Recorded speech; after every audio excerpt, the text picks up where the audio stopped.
弟兄姊妹平安，今天是2021年的10月13号。今天的经文是诗篇39篇，约伯记32章1到22节，路加福音16章19到31节。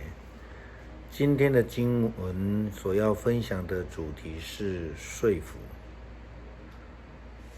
我们在经文里面，在最近都看到约伯的故事，约伯所受到的大灾难，还有他3位好朋友的故事。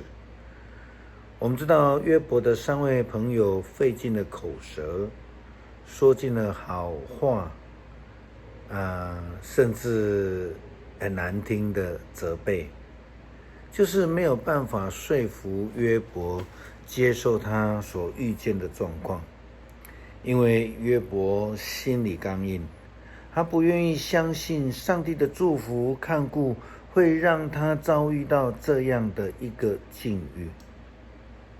圣经告诉我们，由于约伯坚持自己无辜，这3个人就不再说话了。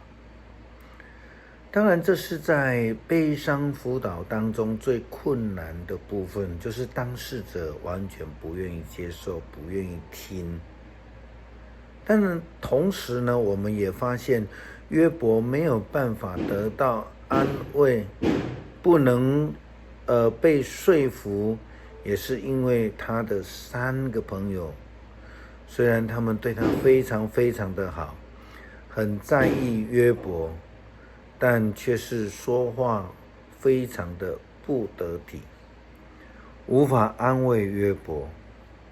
在整个过程当中呢，有一位旁观者，叫做以利户，他是全部的人当中年纪最轻的。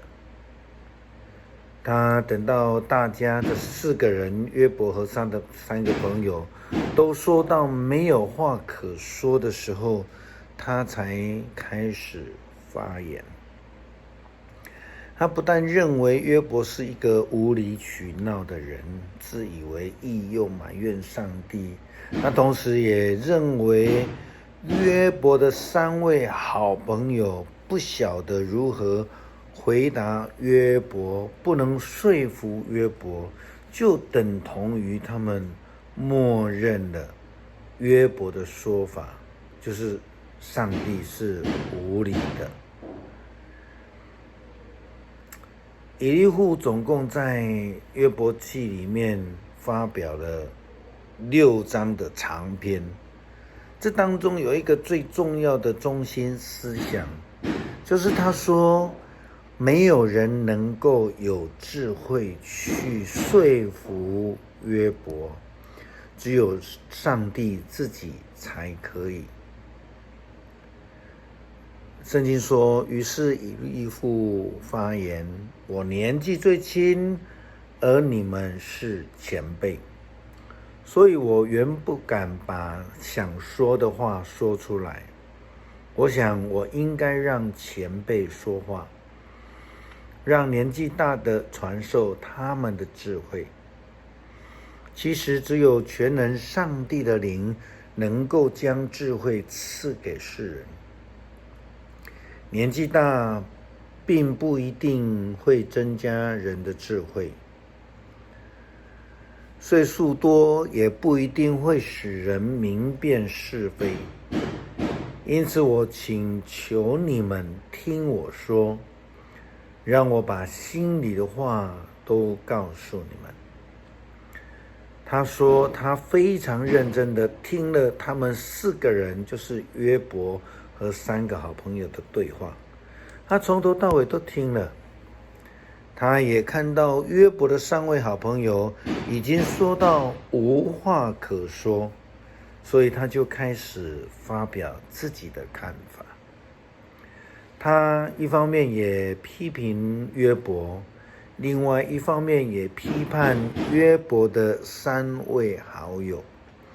他说，我留心听你们的话，我发现你们的失败，你们竟没有人能够驳倒约伯的话，你们怎么能够说已经找到智慧了呢？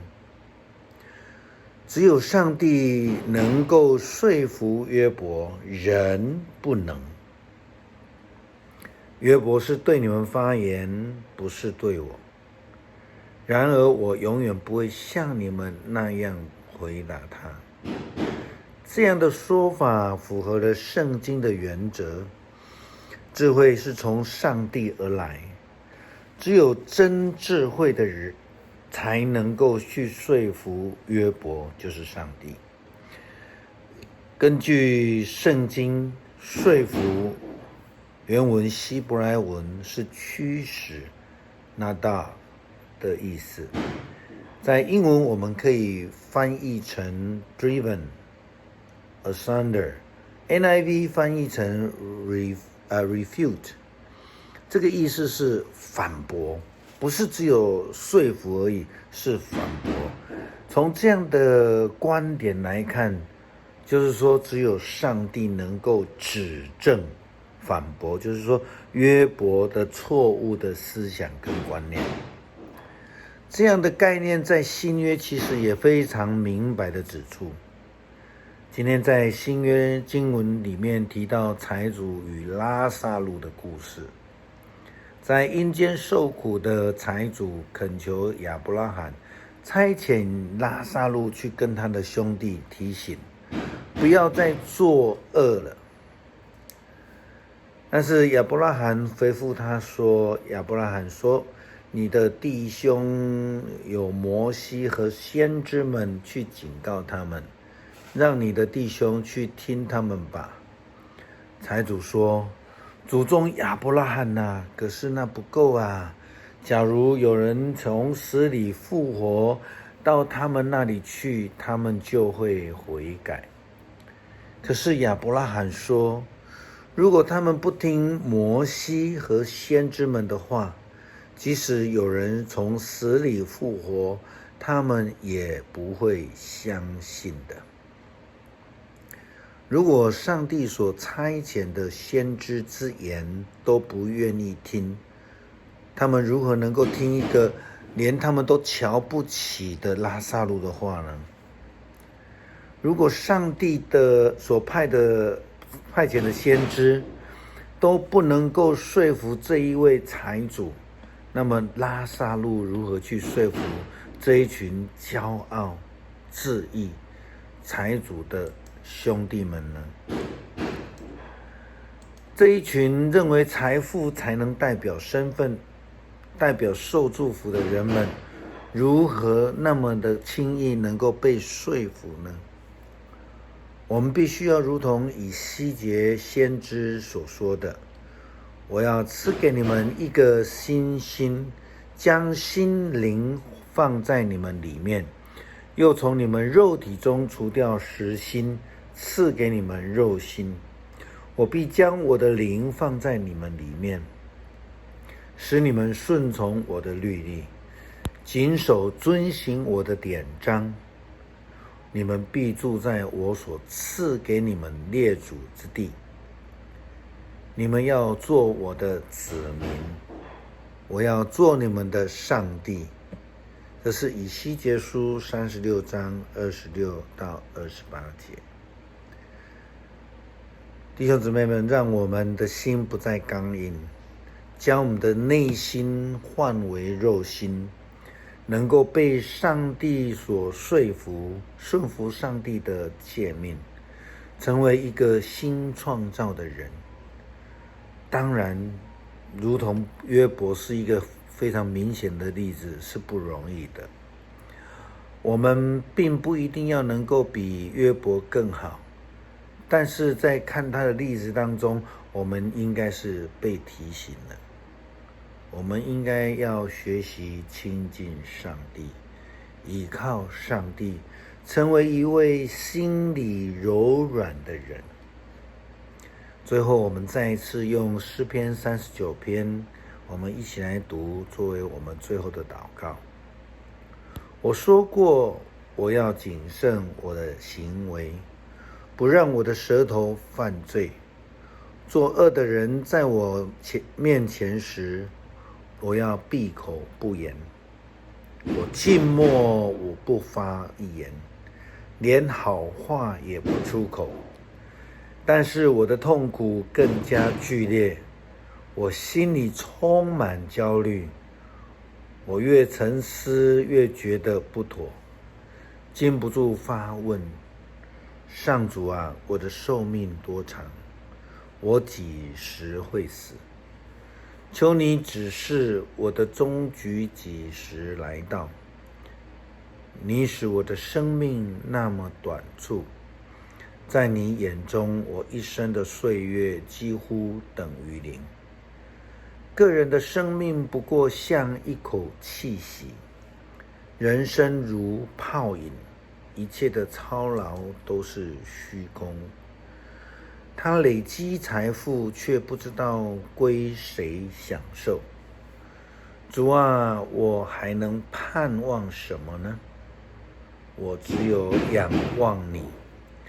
求你救我脱离一切过犯，不容许愚蠢人嘲笑我。我要缄默，不发一言，因为是你使我这样受苦。求你不再责罚我，你的责打已经使我奄奄一息。你用责难来惩罚人的罪，像蛀虫侵蚀他所喜爱的一切。是的，人生不过像一口气罢了。上主啊，求你垂听我的祷告，留心听我的呼求。我哭求的时候，求你帮助我。我是你的客人，跟列祖一样，不过是过路的旅客。求你宽容我，让我在去而不返之前有一点安乐。最后我们一起来祷告：主啊，求你帮助我们学习心里柔软，使用你所赐的智慧，能够顺服你的诫命，成为一位新造的人。阿们。